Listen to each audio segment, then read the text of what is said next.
You know Gray Bar for electrical parts, but there's one more thing you may not be thinking of us for that can help maximize your next project's total value. Our pre-project planning services are designed to help you win the bid, save on labor costs, and keep your installers productive across your entire build. The sooner you call us, the better. Because when we're there from the beginning, we can anticipate your needs and help you solve problems before they become problems. Yep, Gray Bar does that.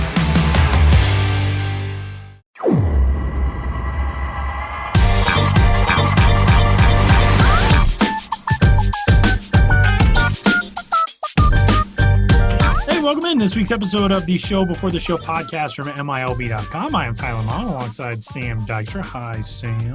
Hello, Tyler. Things all right? Things are okay. Okay. That's good. We are going to be joined in a little while by Matthew Liberatore, the third-ranked prospect in the St. Louis Cardinals organization. Really good conversation with Matthew. We will hear from Benjamin Hill as well in a little bit. Ben's got a couple of great stories up on and coming to the site. And here in a moment, we are going to discuss the Major League trade deadline, which is coming up just 5 days away. We are recording this on Wednesday afternoon, the 26th of August. And feels like it is important to timestamp the day and the time in which we are doing this because not even an hour ago, we were starting to record with Ben when news broke that the Milwaukee Bucks were going to sit out their game today, game 5 of their Eastern Conference first-round playoff series in the NBA against the Orlando Magic. Things have changed a lot, and that really happened, like I said, not an hour ago. Since then, we have learned the Houston Rockets and the Oklahoma City Thunder also planning on sitting out tonight. The Los Angeles Lakers and the Portland Trail Blazers will also sit out. There is now a report from CNN that all games for today have been postponed.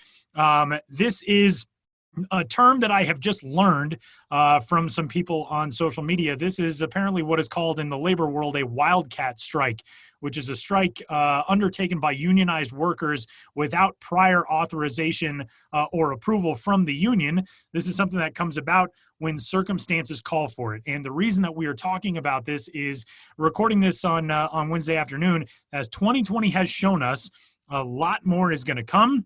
And a lot more is going to change between now and when you hear this show. So it feels like a very big day in sports. I think Howard Bryant, the brilliant journalist and media member and kind of, philosopher and a guy who is almost a poet laureate in society in a lot of ways. Howard Bryant put it perfectly 53 minutes ago was his tweet when he said, quote, "We're not just here for your entertainment. Sincerely, the Milwaukee Bucks." There's a lot going on, and there's a lot going on in sports today. And we're going to talk about baseball. We're going to talk about the trade deadline. We'll talk with Matthew Liberatore from the alternate training site for the St. Louis Cardinals coming up here in a little bit. But there is a lot going on in sports, and I think it is another appropriate time if you were listening to this and you want to get involved, as we have said on the show before. We encourage you to do that.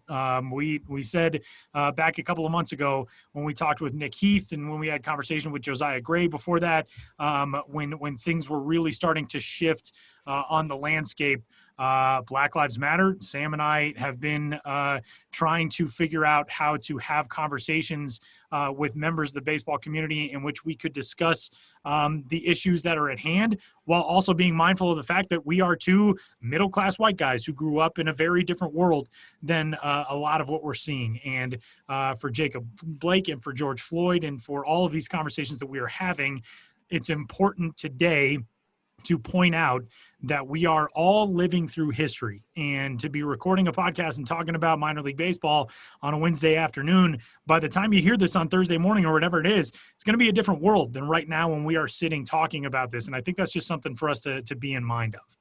Yeah. And hopefully, Thursday morning is a better world in a way, because the reason we're talking about this now and the reason why the Milwaukee Bucks are boycotting is because Jacob Blake, who you mentioned, Tyler, was shot 7 times in the back by police in Wisconsin. And that is not something that should happen in the year 2020. It shouldn't happen in any age of humanity, but it's something that we have all seen. Maybe you haven't, maybe you're trying to avoid that. I totally understand that. Those are difficult images for people to see of any age and in any year. But it's something that's out there. It is something that has happened in this country, and change is necessary. And in order to get change, if you've ever studied history, whether it's United States history, whether it's Black history, whether it's history of mankind, change happens because big events. There's lots of little events that build to big events, but systemic change happens with big things. What the Bucks did today is certainly one of the biggest things to happen in sports in this year. We'll see what's going to come next. Josh Hader, again, we're reacting to this kind of in real time. Josh Hader has talked about the Brewers even maybe discussing what they're going to be doing next. They are pillars of the Milwaukee community as well, pillars of the Wisconsin community, representing that whole state. So a lot of people are about to get really involved in this at the sports level. We'll see what that form takes. But as Tyler said, we encourage people to have these conversations within yourself, with your friends, with your family, with your communities, about how we can make this a better place, so we don't have to keep watching images of Black people being shot by police officers, by anybody in the streets. That's not the type of world we want to live in. That's not the type of world we're trying to build. So the work begins now, essentially. It's been ongoing by a lot of people for a long time, but now it's about to be kicked into the next level. So have those conversations with yourself. We'll be doing that ourselves in the days and weeks to come. But as of right now, that's a lot of the focus of the sports community. And we'll get into the baseball stuff here very shortly, because there's a lot coming down the pipeline for baseball, as we all know, in the middle of the season. But hard not to focus on this specific issue at the outset of the show. And with that, we will dive into this week's episode of the Show Before the Show. And we thank you for tuning in and joining us. He's Sam. I am Tyler. There is a lot of good stuff to come on the show today as we try to focus on at least where the baseball season is right now, heading toward one of its kind of milestone days of the calendar. Major League trade deadline coming up on the 31st of August. 30 days has September, April. Yeah, 31st of August. And we're at the halfway point, essentially, of this Major League season. We talked last week with John Morosi of MLB Network and MLB.com and everywhere else about some potential trade deadline movements and all that type of stuff.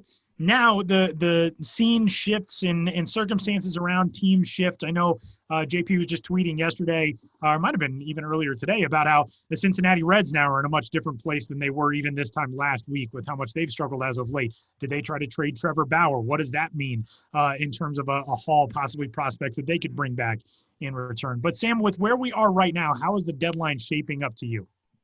Yeah, so the way I kind of look at it is when I was thinking about the trade deadline at the beginning of the season, knowing that it was basically going to be coming maybe 36 games into the season, which felt kind of nuts, but in a 60-game season, that's the way it's going to work. And teams are making decisions based on how they're predicting the final 20 games of the year to go is insane. But that's the predicament we find ourselves in now. And with the expanded postseason, it felt like more teams were going to be buyers, right? Like there's going to be 8 teams from each side making the playoffs. That means more teams should be looking to acquire talent. Fewer teams will be trying to give it away. That could make for a very complicated trade deadline. If there's more buyers and fewer sellers, maybe the sellers are going to be making bonanza. But it actually kind of sounds like this trade deadline is going to be fairly quiet because of what I pointed out there, just a minute ago, is that you don't want to trade away major pieces just for a 20-game stretch. Some of these players that are rentals, trades we've seen in the past of guys for the last 2 months of the season, at least you were getting maybe 60 games out of them. This is a third of that. So the prospects we're going to be seeing traded for rentals might not be much at all. It might not even be prospects we see traded. We've seen some deals here and there for cash considerations or stuff of the like. One other thing to watch is that in order to be traded right now, you have to be a member of the 60-man player pool. Now, the cynical way to look at it is there have been a lot of prospects who have been added to player pools. I think about the Mets in particular. They've added a lot of their top prospects in the recent weeks to the player pool after those guys weren't in Brooklyn at the beginning of the season. You could look at that and say, okay, by adding them to the player pool, they're eligible to be traded right now. But we could also just see players to be named. If you throw in a player to be named, they don't have to be part of the player pool. You could name that player months from now and say like, oh, now we've decided who it's going to be after all these COVID-related rules are no longer in place. So that's just something to watch for. it might be difficult to evaluate some of these trades for months to come. It's going to take years in some cases anyways, because when you trade for prospects, you're not going to know what that player is going to turn into for years down the line. But especially now, it might take even more time to determine exactly who got the best fit in that trade. But looking at who right now should be considering moves, 3 teams I'm kind of looking at right now, because if the season were to end, especially in the National League, the Dodgers, the Cubs, the Padres, the Braves, the Cardinals, the Giants, Marlins, and Rockies would be the 8 playoff teams. Now, according to Fangraphs, the Brewers, Mets, and Phillies, who I didn't mention there, all have greater than 49% chance of making the playoffs, but they're not in if the season ended today. So they do need some help to get there. They have the talent base as it is, but they need a little bit more to catch up. All 3 of those teams are below 500. There's a decent chance that we're going to see some below 500 teams make the playoffs anyways, but those 3 teams will need some help if they're going to, show those odds to look good and overcome the Giants, Marlins, and Rockies, all of which have better records right now, but worse percentages. The Brewers have actually been mentioned as a potential seller. It sounds like Josh Hader, who I mentioned before earlier in the show, is not necessarily on the block, but teams are trying to think about, what would it take to get him right now, especially if the Brewers continue to fall off. Right now they're 13-15. Let's say they go to 13-18. Would they be sellers, and would Hader be available? He has 3 more years of arbitration after this year, so it would have to take a really bonkers trade. Now, that's fun from our side because it's probably going to take a top 100 prospect, maybe multiple big prospects to move somebody like Hader, and those are the trades that get me excited. But I think the more likely one to happen is looking at the Cleveland Indians, who have been in the news, obviously tons in the last couple of weeks because of Mike Clevenger and Zach Plesac. Those guys were sent to the alternate training site after breaking COVID protocols and then, going behind the team's back to do so. And in some cases, lying straight to their faces about why they broke those protocols and how they broke those protocols. Clevenger is going to be back with the team. Plesac still isn't. Clevenger has 2 more years of arbitration. Plesac's up not until 2025. After the 2025 season. So plenty of years of control for him. Now, him doing this and his video that he posted afterwards certainly hurts his stock in terms of who they could get back. But the Indians, who are in desperate need of outfield help, could trade one of those guys to get that outfield help to help the club right now. They are in the playoffs as things stand, but they could considerably help their playoff chances of making a deeper run if they were traded somebody like that, because we saw Tristan McKenzie make his debut last week and absolutely shove. And the Indians are, as Shane Bieber is showing, are as good as anybody at developing pitching right now. Getting McKenzie in there, a healthy McKenzie into that rotation might be as good a replacement of Plesac or Clevenger as anybody's going to get anyways. So that'll be interesting to follow. The Braves need starting pitching help. They added Ian Anderson. He is making his debut as we speak against the Yankees, but they still need starting pitching help. I would like to see them dip more into giving Tucker Davidson a shot, giving Kyle Muller a shot, but maybe they look elsewhere. They've been tied to even like Lance Lynn, who has a year and a half until he has free agency. He's been one of the best pitchers the last 2 years. Now, would they be willing to give up somebody like a Drew Waters to make that happen? Christian Pache has already been up in the majors for them. But do they, go to the next level of prospect down? Do they go to a Waters? Do they go to a Muller or Davidson to bring in a major league ready arm like Lance Lynn? We'll have to keep an eye on that. Or do they go to the rental route? Like Taijuan Walker of the Seattle Mariners right now is having a little bit of a resurgent season. And we know Jerry Dipoto is a big time trader and would love to get something of value, anything of value for Taijuan Walker before he becomes a free agent this offseason. He'll probably be moved probably for a minor prospect, but we'll see how things go there. But one of the other things I'm really hoping we get to see is kind of a prospect challenge trade like we saw last year between the Arizona Diamondbacks and the Miami Marlins. The Marlins acquired Jazz Chisholm. They traded away Zach Gallen, who was by far the PCL's best pitcher. He had just made his major league debut. Because he was still a rookie, all years of team control were still in front of him. It felt like the D-back saying, like, listen, we need starting pitching. We're going to get a guy who's going to be here a long time, but we're going to give up a premium prospect to do it. So the Marlins, who had a later window of contention, were like, okay, we'll kick the can down the road a little bit and take Jazz Chisholm, who probably has a higher ceiling than Gallen, or at least it seemed like he did at the time. Zach Gallen's done really well in the majors this year. Acquiring a bigger talent, but one who's going to take a little while longer. I love trades like that. I would love to see something like that happen this year. Thinking about last week, JP Morosi brought up Brandon Marsh of the Los Angeles Angels. It's going to be really difficult for Marsh to find playing time right now in that Angels outfield because for all their problems, outfield's not really an issue. Even if you look at Joe Adell and his struggles, you assume he's going to come around at some point. Brandon Marsh probably could play in the majors right now for some team. Could he help the Indians? Okay, now let's talk about a prospect for prospect trade. That would be really interesting.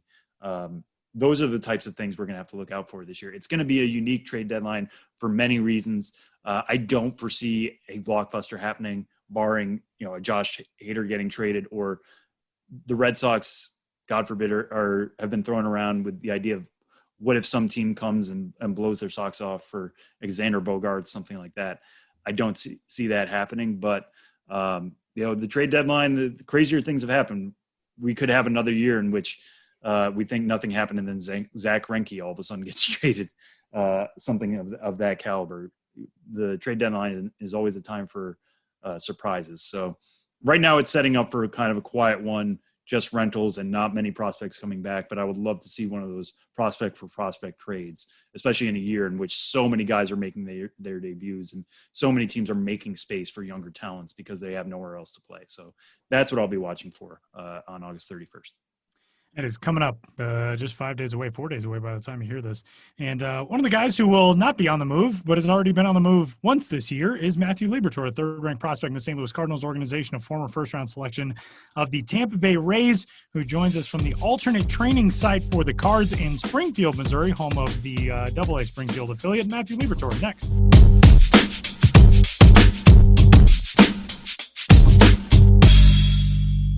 This past year has shown us that without your health, you have nothing. If you're not well, you can't work, look after yourself, or take care of your family. You can't enjoy the life you've worked so hard to build. That's why you need to prioritize taking care of your long-term health today, before it goes from good to bad to worse. So invest in your long-term health with Forward. Forward is intelligent medicine with a personal touch. Their doctors are dedicated to catching top killers like cancer and heart disease early before it's too late. And catching them early could save you tens of thousands of dollars in the long run. Everyone's health history is different, which is why Forward doctors personalize a health plan with you, based on your genetics, lifestyle, and biometrics to achieve long-term results and ensure nothing gets missed. It's time to invest in a doctor that's invested in you. Go to GoForward.com today to protect your future health. That's GoForward.com. GoForward.com. Joining us this week from a minor league destination, not holding minor league baseball games per se this year, but from Springfield, Missouri today, the third-ranked prospect in the St. Louis Cardinals organization, Matthew Liberatore, joins the show. Matthew, what's going on? How are you? I'm doing well. How are you guys? We're good, man. Thank you so much for joining us. You are currently at the home of the AA Springfield Cardinals, one of the guys lucky enough to be in an alternate training site group and at a minor league ballpark this year, but it is still the weirdest of years. And so even though you're in a AA ballpark, it's not a AA season. The last few weeks, I mean, it's the end of August now. It was really back at the beginning of July when things kind of got started rolling. You get sent to the alternate training site. I would imagine it's by now somewhat routine in the least routine year ever. What have the last 6 weeks or so been like for you getting this experience? It's certainly been weird, as you said. I think that's probably the best word to describe it all. But honestly, I've just enjoyed being able to get out on a field again, being outside with my teammates and putting on the same uniform again and feeling like we're sort of a team, even though we're not really playing games, and getting to compete a little bit in live BPs or scrimmage situations, all that kind of stuff. It's just nice to get back into some of the routines and all that you see during a regular season again. This whole 2020 for everybody obviously has been so bizarre. For you, it's probably been even more so because back in January, at the start of the calendar year, you're a member of one organization, then you get traded from the Tampa Bay Rays to the St. Louis Cardinals. You get into spring training, get invited to camp, and then everything shuts down. You really now are, over 8 months into an organization, and there hasn't been any normalcy. What was it like getting into the Card system and kind of getting those first few weeks of spring training under your belt, and then all of a sudden you're back on your own again? What's it been like having to go through this while a member of a new system? It's certainly been a whirlwind of emotions, especially with the trade and then all this COVID stuff happening and getting sent home after spring training and not really having an opportunity to go out and play as a Cardinal yet, per se. But the Cardinals have made it extremely easy for me to make the transition. From the second I walked into the clubhouse at spring training, I got greeted by Yachty and Waino were the first two guys to come up to me and say hello and introduce themselves, followed by Jack and a bunch of other guys. And it made me feel really at home, made me feel welcome, made me feel like I was already one of the guys. And it made it that much easier to just go out on the field and take care of what I needed to, because I wasn't thinking about, does this guy like me, or does this guy like me, or do they accept me yet? It just seemed like from day one, it was like, all right, you're with us now, we're going to roll. And so that made it really easy. And then coming here down to Springfield and at the alternate training site, getting to meet a lot of new guys and see a lot of new faces that I didn't get to see in spring training. And, same thing, I have to commend the Cardinals from the top down. They're a first-class organization, and they've done a really good job of making me feel comfortable and like I'm a part of the team, even though I haven't really had the opportunity to play as a Cardinal yet. Yeah, and what about the off period? The time of quarantine and everybody being at home. And I know every organization was a little bit different in the way they were keeping in contact with their pitchers and their players, and keeping guys on certain types of routines, checking in with them. What was it like dealing with just new player development people, new coaches during that period when you were trying to ingratiate yourself to the Cardinal system? Like I said before, from the top down, they've been great. So, the strength department with the Cardinals has been awesome with me so far. During the quarantine, it wasn't like, here, you're doing this, even though we don't know anything about you. I feel like they really took the time to get to know me in spring training and know what I like and what my body needs, and really accompany those needs and work with me to figure out the best plan for me individually. So same thing during the downtime. It was really easy to pick up the phone and say, hey, this is what I've been thinking. This is what I've been doing. What do you guys think? Kind of bounce ideas off of them and brainstorm a little bit. And they've just been very helpful with anything that I've asked of them. And during those brainstorming sessions and those discussions, and even your workouts, both spring and now, how are you developing as a pitcher right now? Because you probably would have started this year at High A Palm Beach, maybe even been in Springfield at this point at the very end of the 2020 season. And we could have followed your development that way. Obviously, fans don't get to do that. So how do you feel like you've developed just as a pitcher in these last couple months? I feel like even though we haven't been able to go out and play games, and as terrible as that is, and as much as I miss the feeling of competing, I think the downtime gave me a good period, especially after experiencing big league baseball for the first time in my life in person and getting to compete against guys that play at that level every day and be in the locker room with those guys, and then have those 4 months or so of absolutely nothing. It gave me a lot of time to think, and it gave me a lot of time to invest in what I was doing and really fine-tune my craft. And I feel like now, being at the alternate training site, I'm getting to see some of those things kind of come to fruition that I've worked on, and see what plays well and what doesn't play well, and kind of, with the pitching stuff, like with the strength stuff, bounce ideas off of them, brainstorm a little bit, and figure out what is really working for me. But just a lot of fine-tuning, small adjustments here and there to kind of polish off whatever.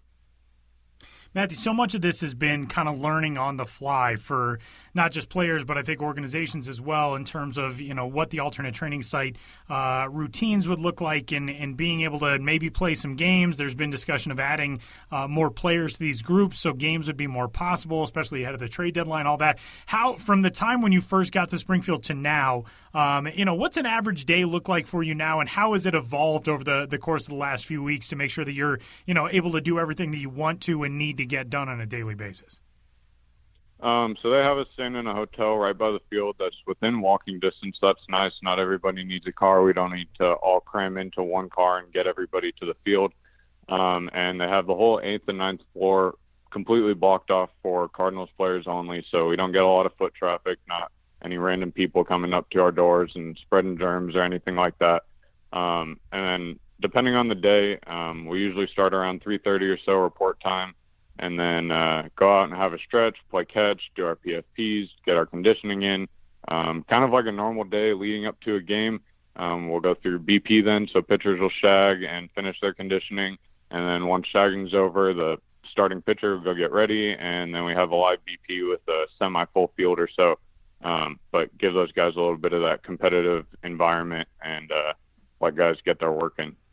This is a question that I think maybe comes from a place in 2020 where we're just looking at everything through such a different lens. But for you guys who are there right now, what's the camaraderie like? I mean, you're sharing an experience that we hope we'll never have to repeat again after this year, and you're all in somewhat of a difficult spot. I mean, you're away from family, and even though you are back doing the thing that you love, that comes with its own set of challenges. For you guys as a group, what have the relationships been like, spending so much time together, getting a chance to be in this together, and how do you think that continues going forward from here? To kind of answer your question in a roundabout way, looking at the bigger picture, I'm a firm believer in you find what you choose to look for. So given this whole situation, you can choose to look at all the negative things that have come from it. And believe me, there's a fair share of negative things that have come from the events that have taken place this year. However, that can't determine how you feel internally, and you can choose to look at the positive side of things and pull from the positive side of things. So with that in mind, speaking about the camaraderie and the friendships of the people that we have here, I think everybody views it that way, and we realize that it's probably not the most ideal situation that we have, and that having a regular season would obviously be better in terms of development and the game and everything like that. But I think everyone has just kind of put their nose to the grindstone and said we're going to choose to look for the good things about this and pull out the positives and make the most out of every opportunity we've been given. And so I think that we've developed a lot since we've been here, and we've got a lot of really instrumental and invaluable work in since we've been here. And speaking of opportunity, how do you view this time at the alternate site? Because some have called it the year of the prospect, at least the major leagues, because so many guys are getting called up. Just now, since we started this conversation, sticking in the division, Jose Garcia is jumping from essentially Class A advanced all the way to the majors. You're somebody who pitched at Class A all last year, but you are now part of the player pool, meaning you are eligible to be called up at some point. How do you view this time there? Is it just focused on development, or is there a small part of you that thinks, hey, I'm here, I'm technically one transaction away from the show? I mean, I think that's always in the back of your mind, especially being called to be part of the 60-man player pool that the team can pull from. It's obviously a possibility, but I choose not to focus on that because that's one of the uncontrollables, essentially. I can't make that decision for me or for the team. That's something that they have to do. So my responsibility is to go out and make sure that I'm the best version of myself every day and that I can get one day better every single day. So I look at it as an opportunity to come and develop and be in front of the team and get to know the guys better and develop my relationships with the people here, and also an opportunity to go out and compete and show my stuff and work on getting better. And if getting called up happens, then that's sort of like a good byproduct of what I've been doing. But I wouldn't say that that's my main focus. Gotcha. And speaking to developing as a pitcher, this is obviously a unique situation in many ways, but you are facing basically your teammates, guys who you could be playing with and in front of for years to come, but also the same group of guys over and over and over again. This isn't like playing Jupiter or Florida or Daytona or what have you. You're facing the same hitters a lot here.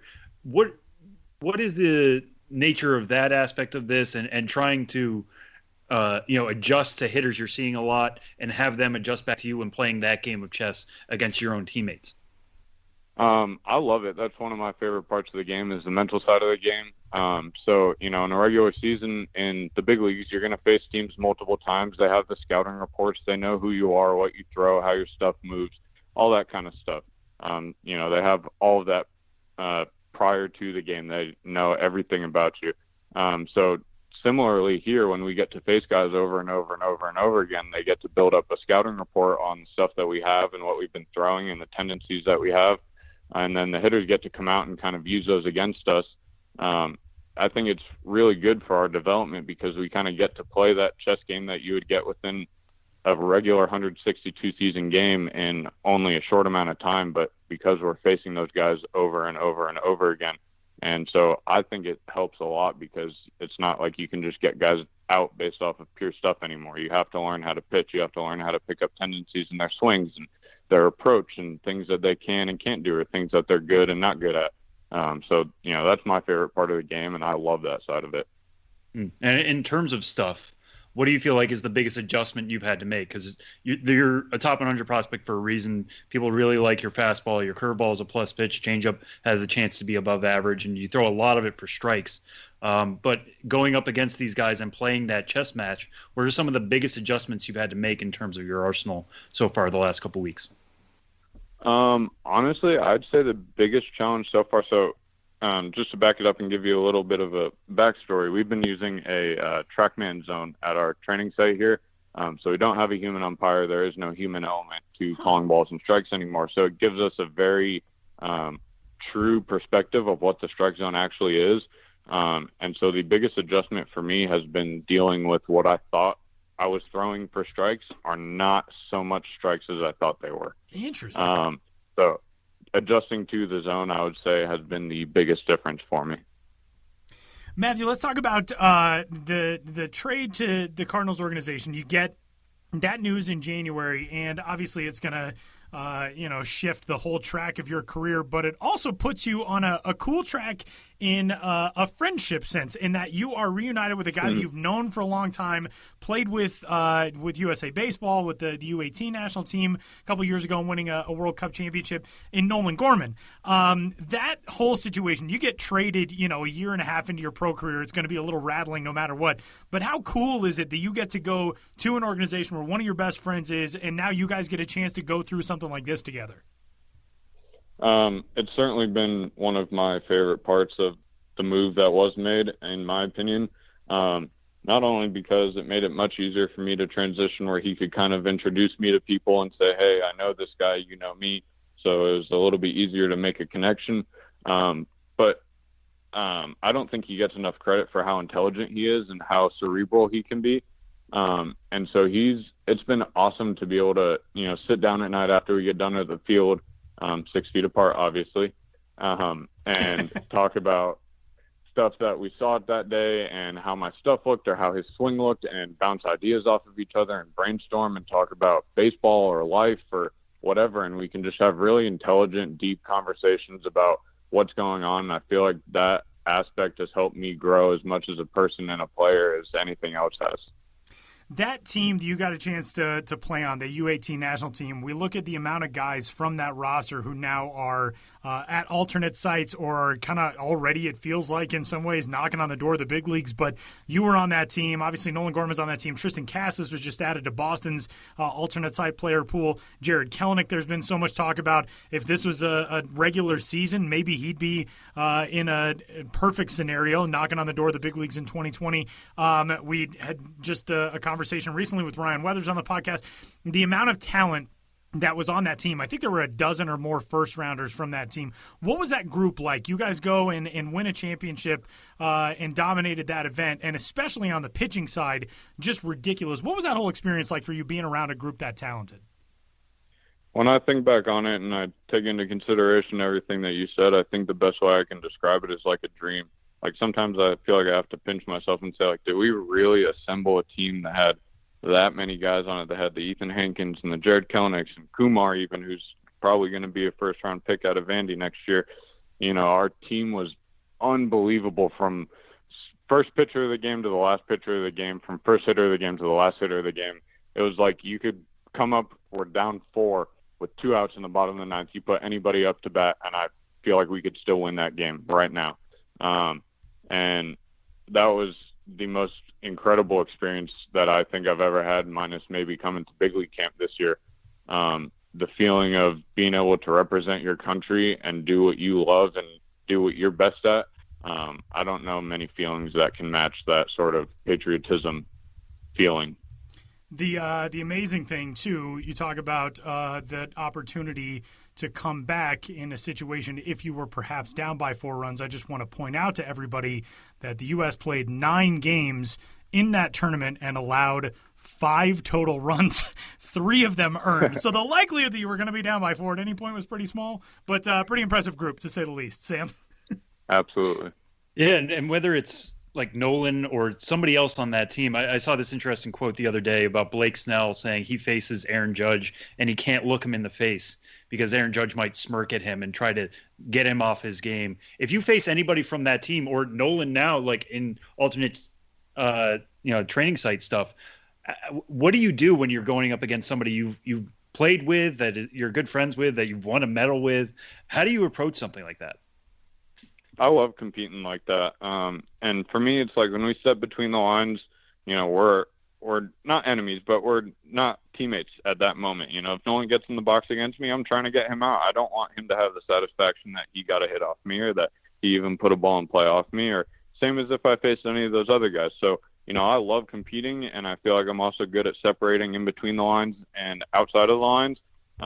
So regardless of what happens in between the lines, we step back outside the lines and we're back to being friends again. And, I've gotten the opportunity to face Nolan a few times now that we've been at this alternate site, and we've had some good at-bats, and he's smoked a few balls off of me, and I've got him a few times. But at the end of the day, we go back to the hotel, sit down at night, and talk about what we saw and how we can get better and how each of us can improve based off of what we learned that day. So I think it's a pretty cool experience to be able to compete and be friends with those kind of people. All right, Matthew, we'll end on this one. We talked about it a lot today in terms of the trade, but one reason we brought you on right now is because the trade deadline is next week.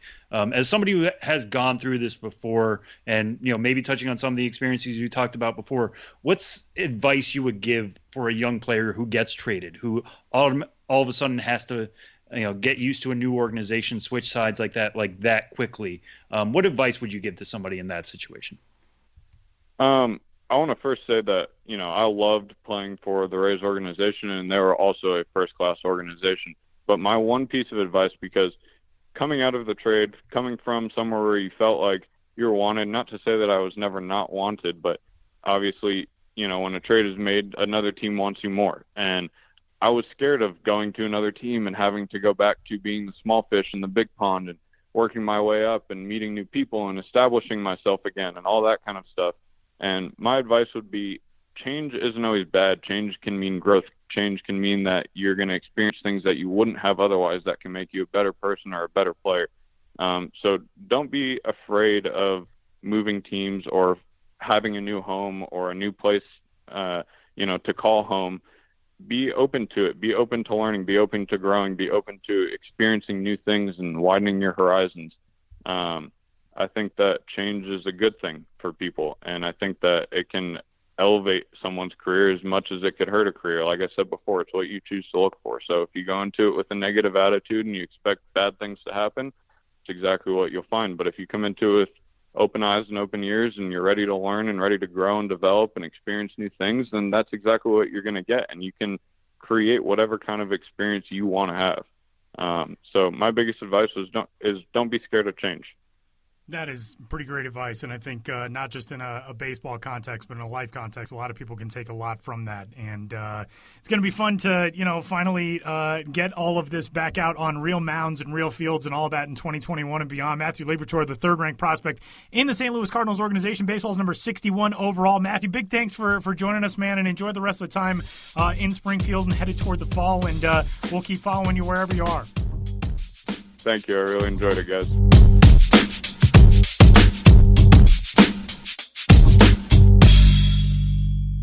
A lot of good stuff to get to with Benjamin Hill this week, who joins the show. Hi, Ben.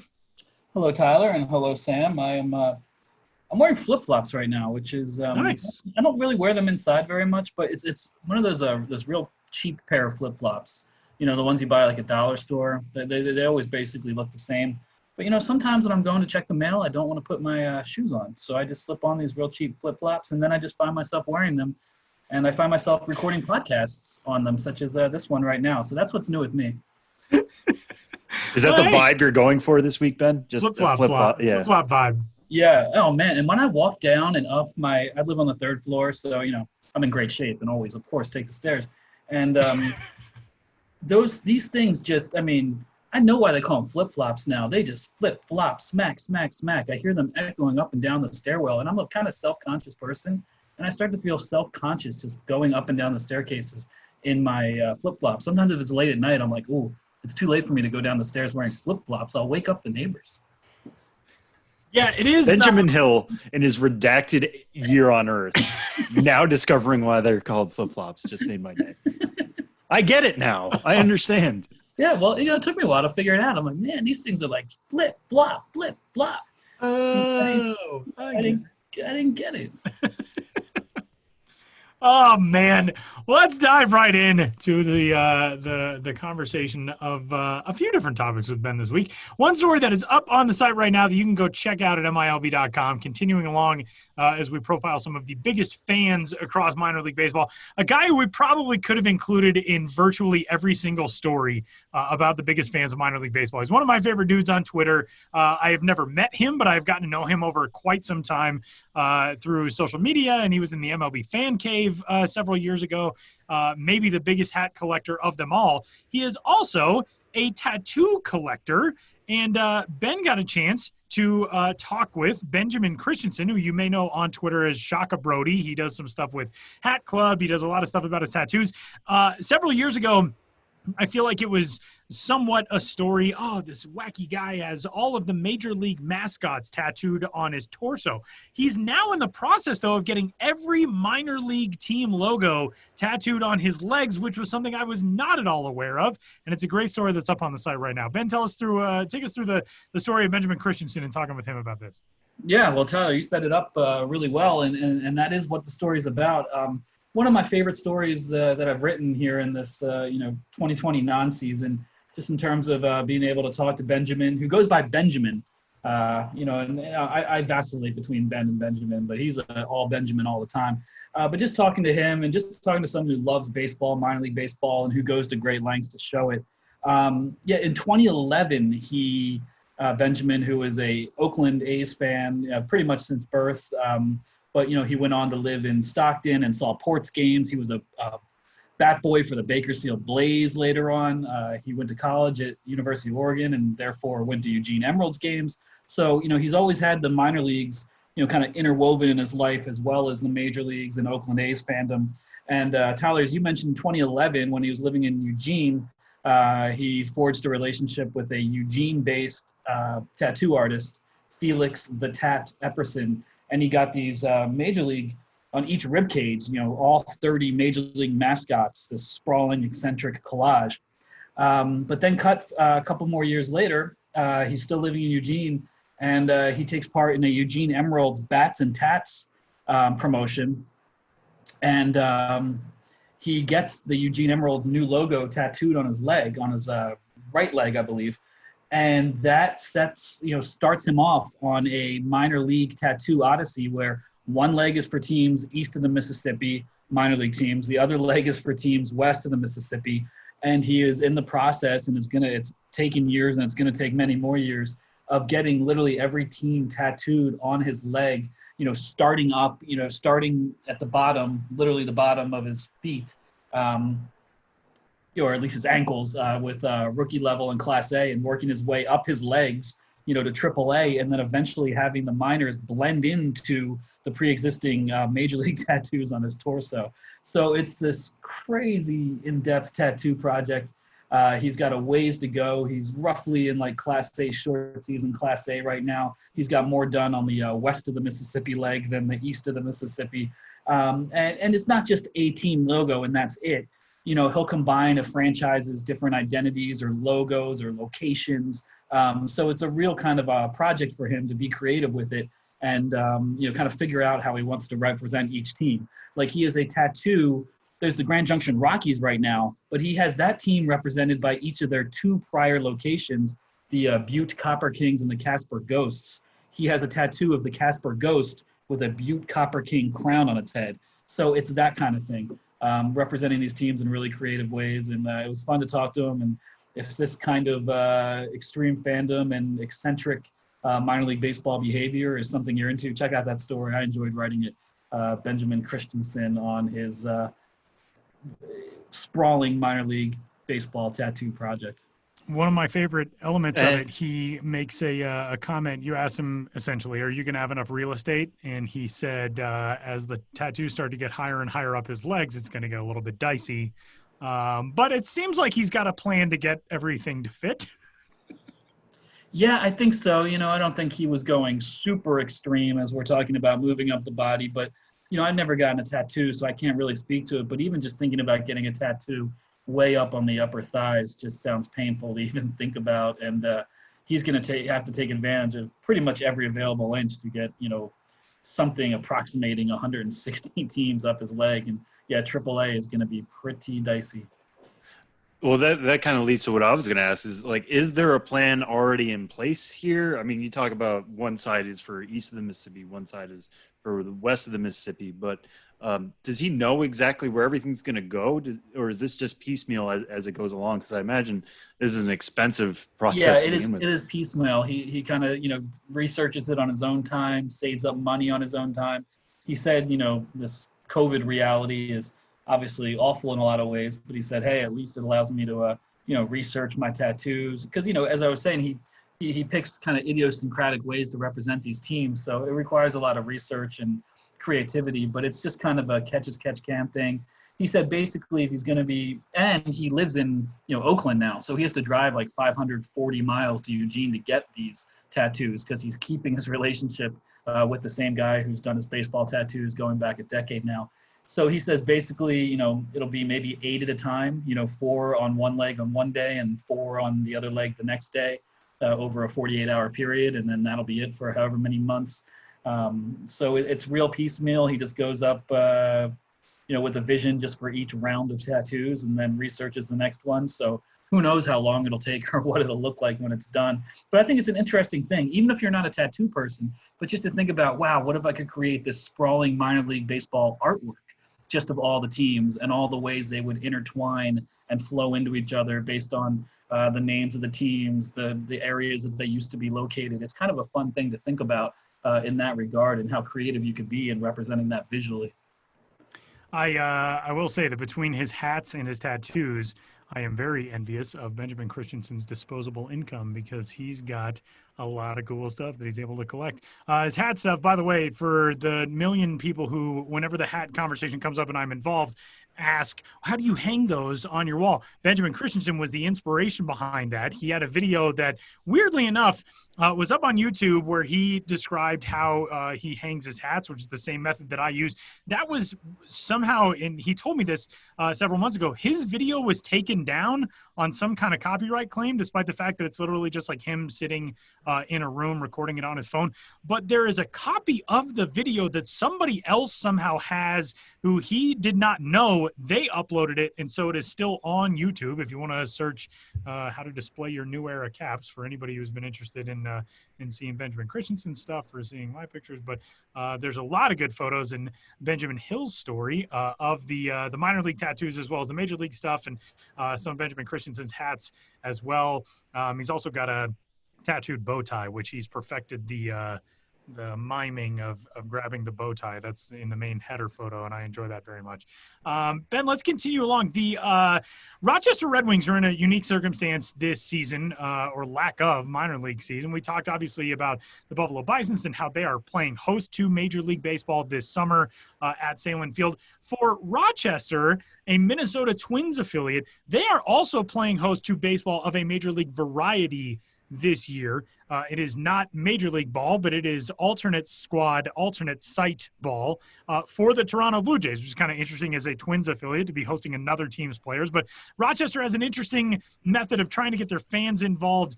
It's not exactly the same as get a cardboard cutout and you'll be on TV for this Major League game, but it is cardboard cutout centric. Tell us about this. Yeah, obviously, especially with Major League Baseball right now, we're all become very accustomed to cardboard fan cutouts. So I just wanted to cover this on the minor league level.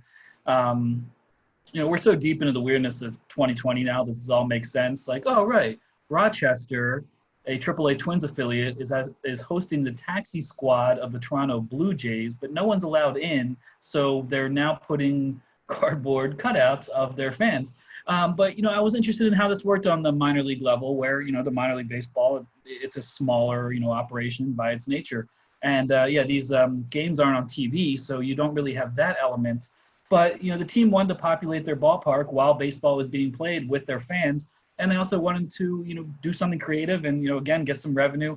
And, for them, sell tickets for 2021. So it's a creative idea that for $60, you can get your own customized fan cutout to be put into Rochester's Frontier Field, as well as 4 tickets to a game in 2021. So it's a way for them to start selling seats for 2021, create interest in what will hopefully be a quote-unquote normal season, while also getting a cutout into the ballpark now that will be witnessing a Toronto Blue Jays taxi squad games.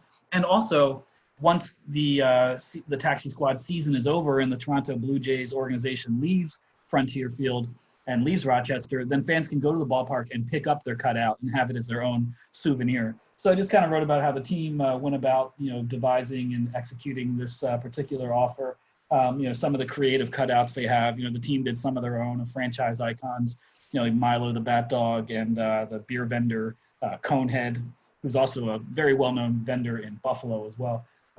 They said, I don't think it's arrived yet, but they have a cutout of Geddy Lee from Rush, who's going to be installed at the ballpark because he's a big Toronto Blue Jays fan. So presumably he'd want to watch the taxi squad games in Rochester. So Geddy Lee's going to have his own cutout. And then the fans, had a lot of creative, cutouts as well. There's one guy dressed like, Wild Thing, Ricky Wild Thing Vaughn from Major League. There's a bunch of pets.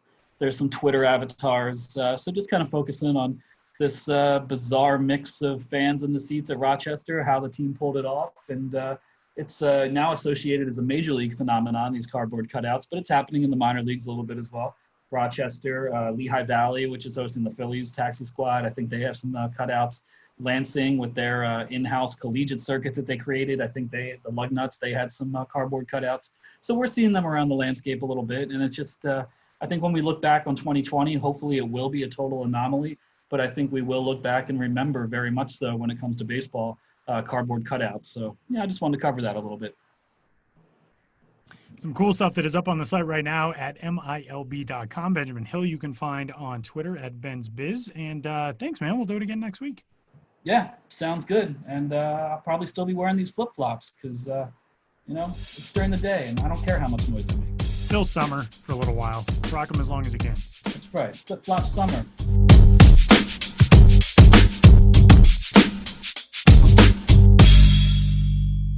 Wrapping up this week's episode of the show, before we head out of here, Sam has this week's Nationwide Prospect Fun Fact.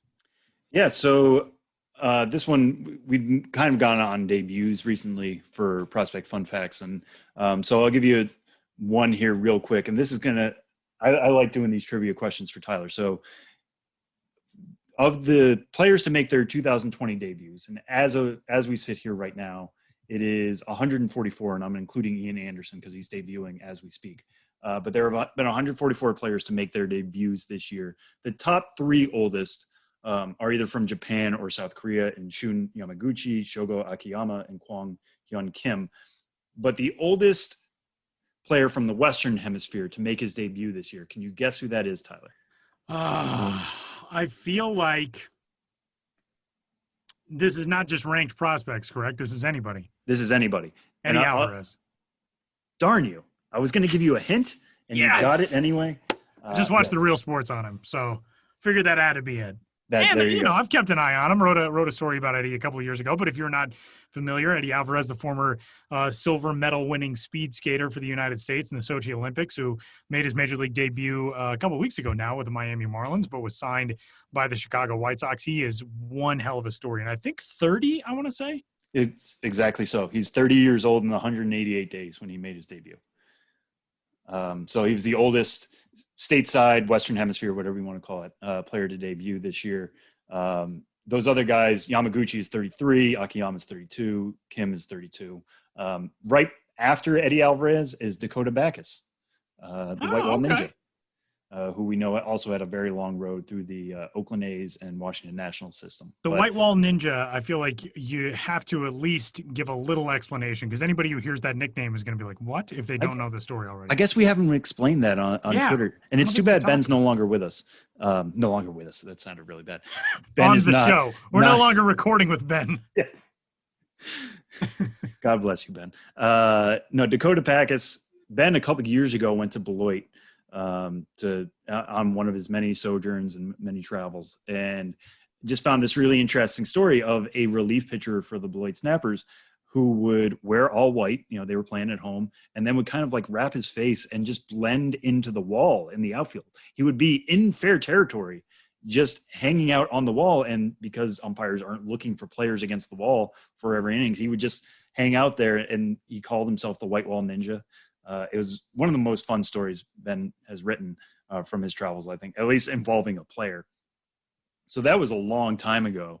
Obviously, him being at Class A, Backus worked his way up through the A's and national systems and got called up, made his debut on August 14th. So obviously what we do here is follow guys' careers, see them get their career started, and then we hand them off to the majors and see where they go from there. And that's the entire goal. But to see a long-time minor leaguer who has a cool backstory, who obviously has fun with the game, get his call like that was definitely even more special in terms of how we cover things here at MILB.com. So in a year, like we said earlier, it's kind of the year of the prospect and the year that teams are turning to minor leaguers more than ever.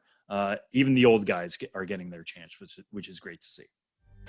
Pretty cool stuff. And that'll do it for this week's episode of the Show Before the Show. Big thanks to Matthew Liberatore, to Benjamin Hill as well. And for Sam Dykstra, I'm Tyler Mahl. We'll talk to you next week.